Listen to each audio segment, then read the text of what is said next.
nagaa, ummata nageenyaa, ummata kaa'inaan kaatan, kaa'inaan eessan, ummata kamii wajjin iyyuu nagaa jiraattan, baga rabbii guyyaa har'aatiin nagaadhaan nu ga'e.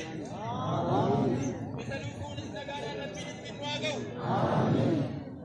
Ergan kana jedhee booddee nuti ummanni muslimaa yatiima keenya, miskiina keenya bitaan mirgaa ija gaariidhaan wal ilaaluun shari'aa islaamaatu eeyyamee jira waan ta'eef akkuma kaleessa barsiiftan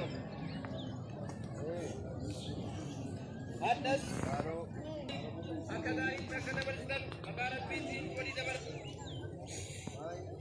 Jaarsoliin keenya umrii jaraa warraafanii jiran rabbiin itti nuuf fufuu bu'uura biyyattii kanaa isliminnaa miila tokkoon kan dhadhaaban jaarsoliin afuri Haji Jamaal inni jiru walii raamata goonee isa du'ee du'aa kadhannee walii wajjin deemuun keenya barbaachisaadha.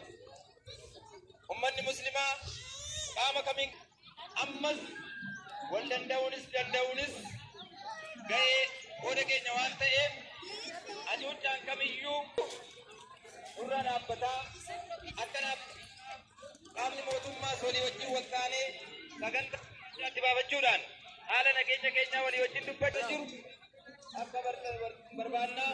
Allahu Akbar.